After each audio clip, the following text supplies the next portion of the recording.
Hello. Today is Monday. I'm making a game called Crazy Chaos. It's a disaster survival type game that you can buy upgrades that can help you uh, basically win matches easier. So yeah, today's goal is to get a basic round system done. So that's what I'm gonna do right now. So to start off, I'm just going to make a folder called shared, where all the shared variables go. And I will have a configuration called status. And you know what, I'll check that in a folder called gameplay. There we go. Now I'm going to have two values in here. I'm going to have a string value, call this prompt. And that's going to have what the prompt will say. Now I'm going to add an int value, call this timer, and that's what the timer is going to say. Now I'm going to make a server script.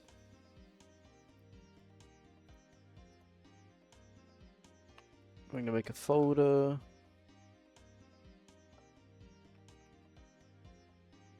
I'll just call it game. We'll make a module. Round loop. Round system. Round module, because we're super smart. Smart people can spell, and I apparently can't spell. Wow. Call this round. That works.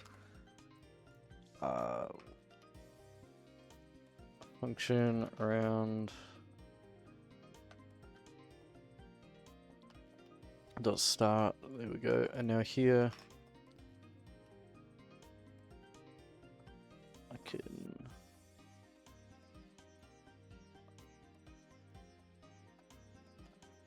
I'll get replicated storage. Actually,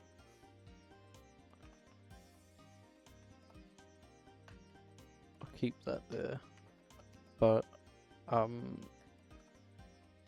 I'll just run this on a separate thread where we require let me get service group service first.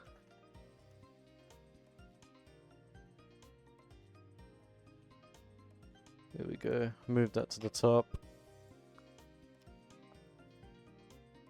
Now we can require service group service dot game dot round module, and we can do start.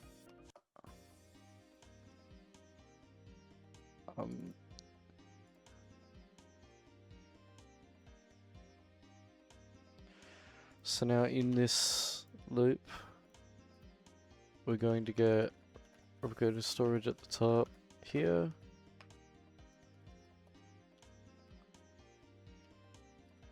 We're going to get the shared folder.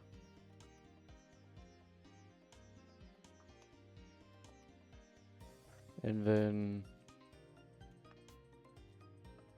I don't need to wait for charges on the server. Shared.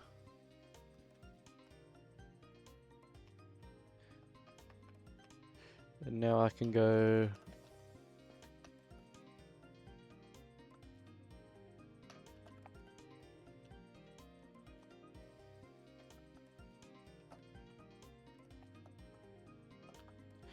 easy peasy.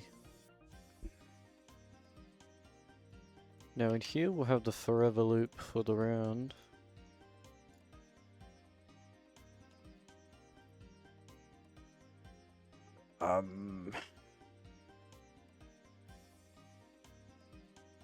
Have a set timer function.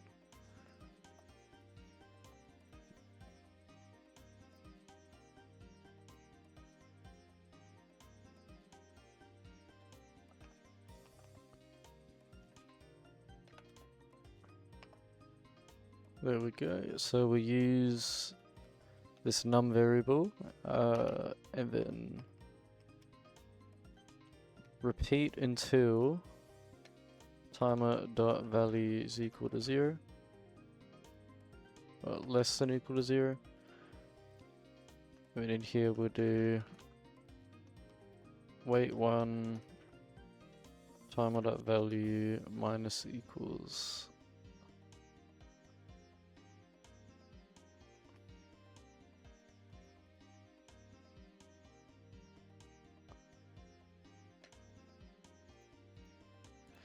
There we go, and now we can do that, set the timer, and we can set the prompt value equal to something intermission, except we set that first because the timer will wait once the timer is finished. Set that to like starting game. We'll set the timer to 5. Now we'll make a quick little GUI here.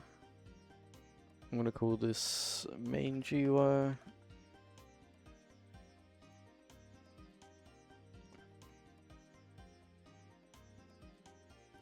I guess we'll have it in a frame, maybe. Nah. Text label. This will be the timer label.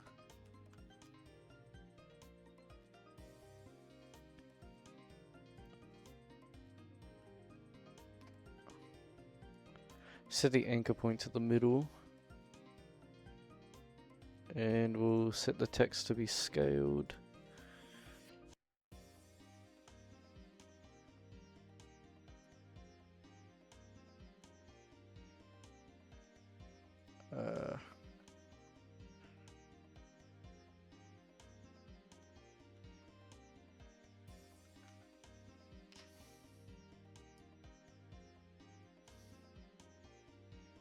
That works. Background transparency to 1. Color the timer to white. And I'll add a little UI stroke. That's not very little, is it? Wow. Here we go. It's a nice outline.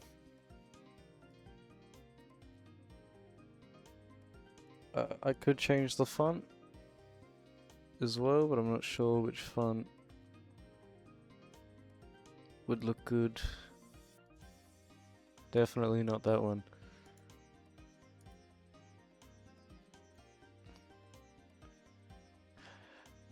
That makes the numbers very big, but I'm not sure I want to use that. So I'll stick with Roboto. Roboto looks nice.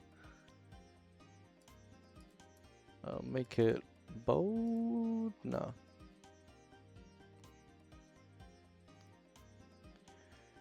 I will shrink this timer a bit there. Maybe half it. That's a bit much, I'd say. Unless if I change that.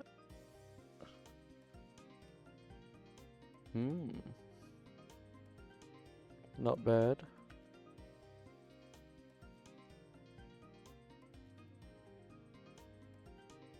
I think I will increase it to 150.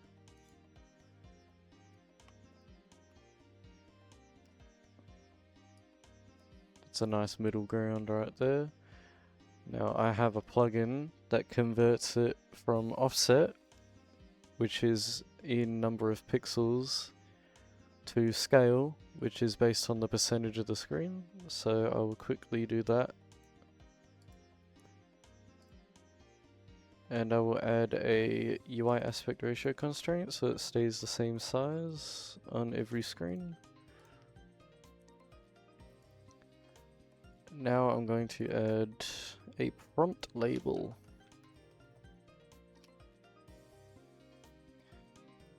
I'm also going to set the anchor point to the middle.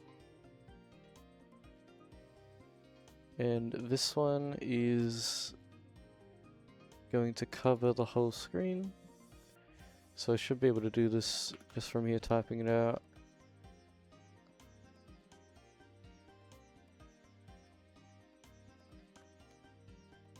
That's a bit big, but I can size it down to about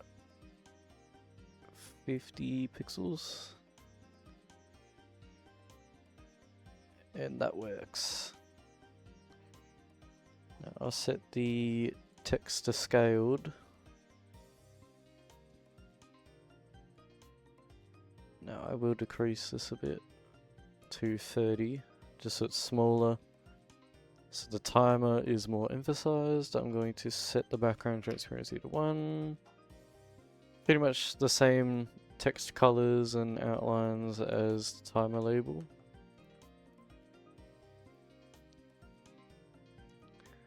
Except this one might need to have less of a stroke. Just like that.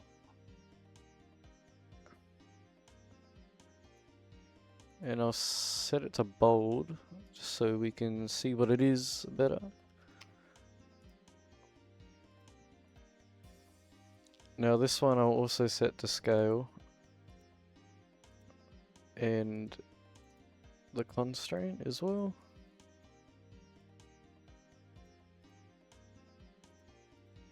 Now what I'm going to do is I'm going to make a user interface folder here. I'm going to have a I guess pop bar, that works. I'll have a module in here.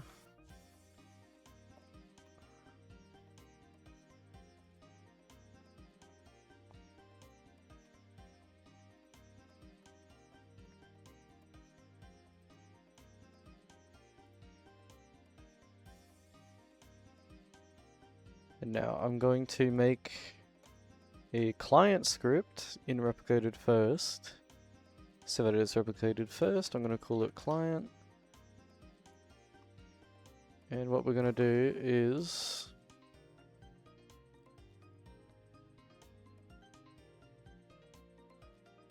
if not game is loaded, then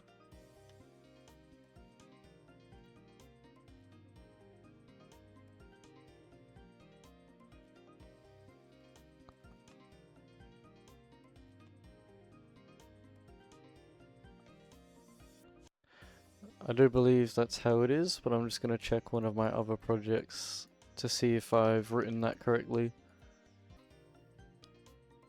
Alright. Right idea, wrong way to do it.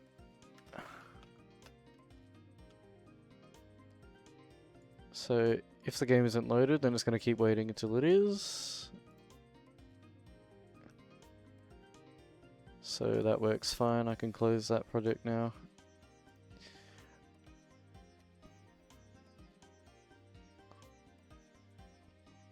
I'm going to have a script in here called UI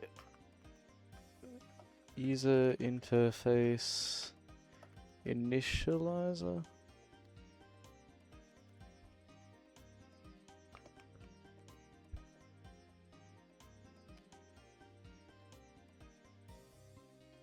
Or I could just call this initializer. There we go. Now inside of the initializer,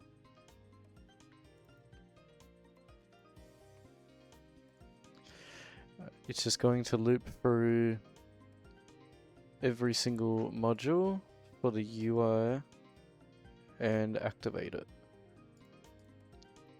So here, we're gonna get replicated storage.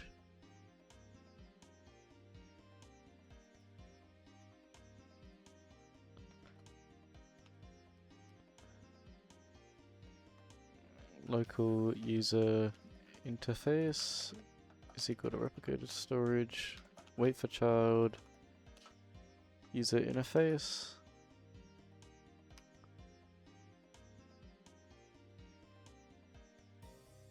Now,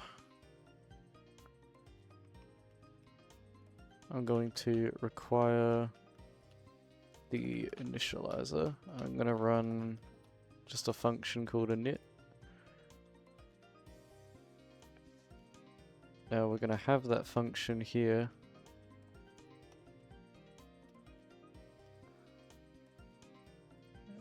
And what this is going to do is it's going to go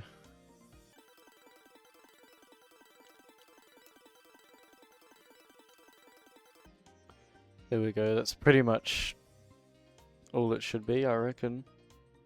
This should just be it. So now that will initialize this top bar script. And now from here, I can get the UI. So what I'm going to do is I'm going to take this GUI, I'm going to chuck it in here. Now I'm going to make a folder called modules, and that's going to have the modules. And I'm going to make a folder called assets. And this is going to contain the actual UI itself. So now we're going to go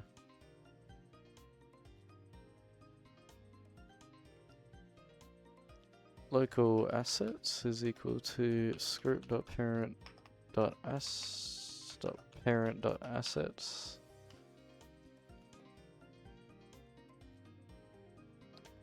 Main GUI is equal to assets.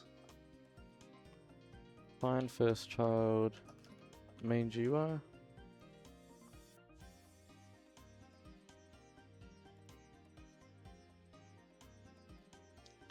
Colon clone.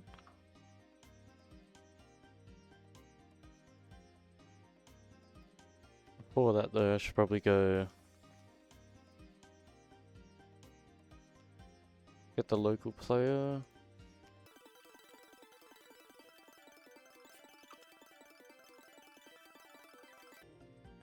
Now, once the top bar init function runs, I'm going to get this and we're going to clone it. We're going to parent it to the player's player GUI. And now we have access to both of these labels as a clone inside the player's GUI, so that works well for us. I'm going to turn reset on spawn off, just so we have no problems there.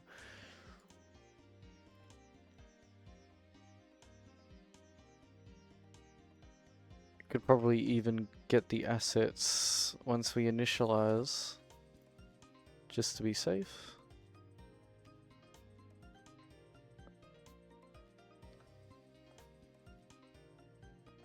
So we're gonna get the timer and prompt from replicated storage.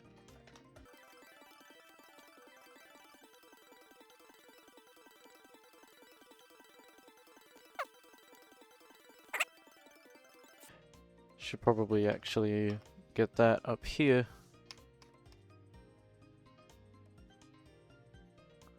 There we go.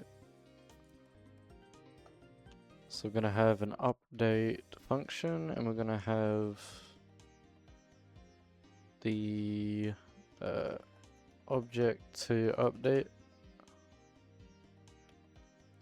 Just so we only have to use one function.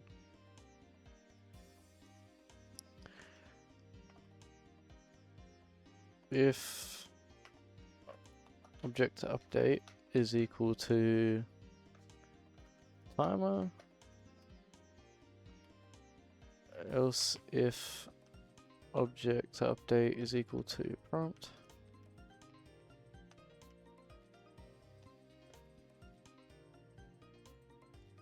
You know what, I don't even need that. I'm gonna just go top bar, update timer.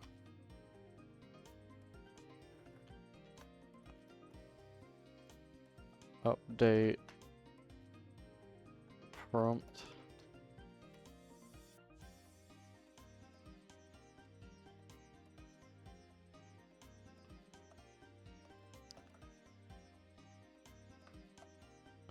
We'll pass in the labels and we'll type check it just so it doesn't have to do that at runtime.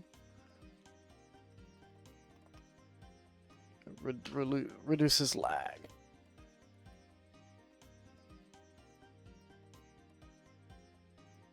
And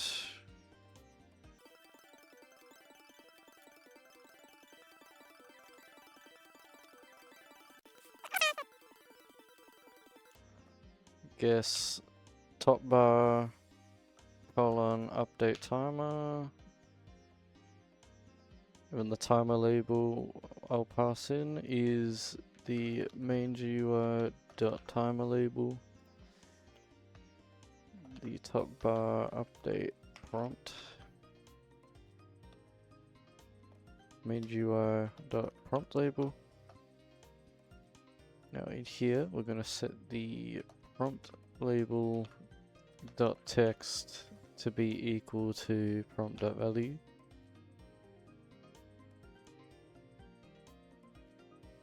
To string.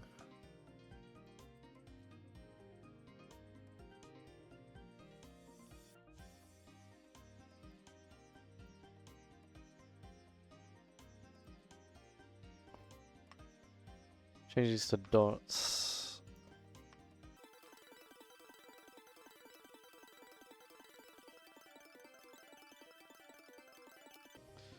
You know what? I should be able to call this up here.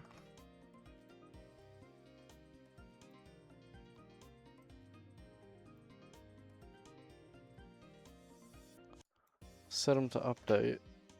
And then when timer get property change signal value, we'll connect that to top bar update timer. And then we'll pass in the timer label.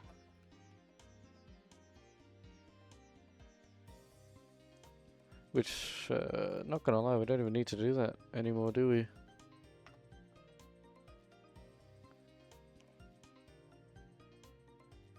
I don't have to pass anything in since it's declared globally for the whole script at the top here. So I can literally just go main GUI.prompt label. There we go. That's a lot cleaner. Prompt. Get property change signal value. Colon connect. Top bar dot update prompt.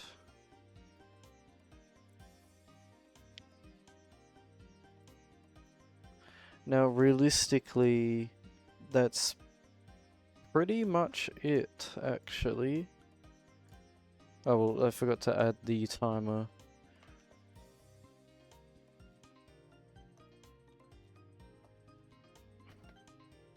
To string timer dot value. And now if I hop in game, it should hopefully work.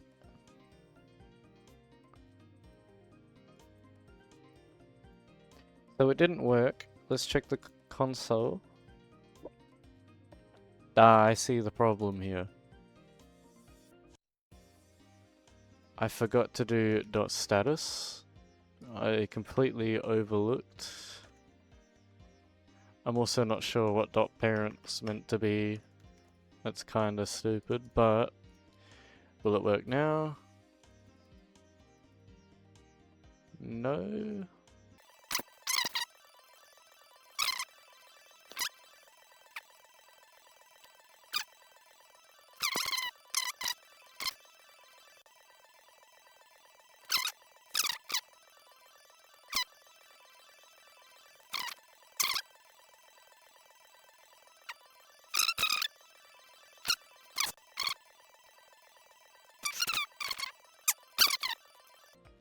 There we go.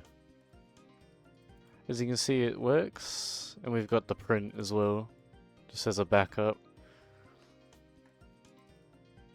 Alright, nice. So now I can clean up the GUI by ignoring the GUI insert. So now it'll sit at the top very nicely, like that. There is another thing that I would like to do. So what I could do is I could format the timer. So I have done this in the project that I keep pulling up all the time. So I'm just going to copy what I've done there. Never be afraid to reuse code that you've already made. So if I go here, it should be UI modules top bar. Here it is. So this is what I want, string.format. I'm going to copy that, go to this top bar, and in the update timer, I'm going to be doing this.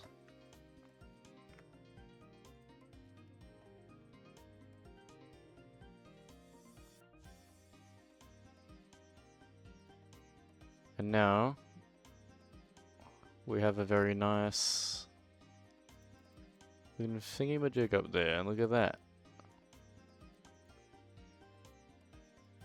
How cool. So that is Monday's tasks finished. That wasn't so hard after all. It was pretty easy. We've got our basic modules here, which I love modules so much. Actually, I'm gonna switch it back to the initializer real quick. See if that was the issue. Okay, it is. It's definitely the issue there.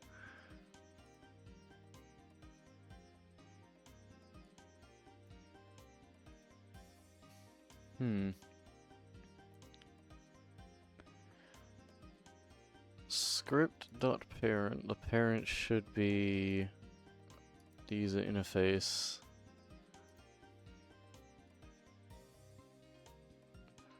Ah.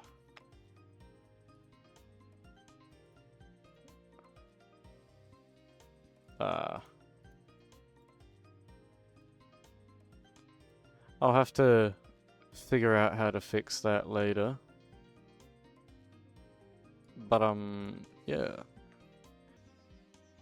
Now I'm gonna save this to the file. And yeah, that's the run system done. Tomorrow I will be making a test map. So I'm looking forward to that. Because test maps aren't usually that hard to make because they are test maps. But yeah, I'm gonna go chud out now. Yay.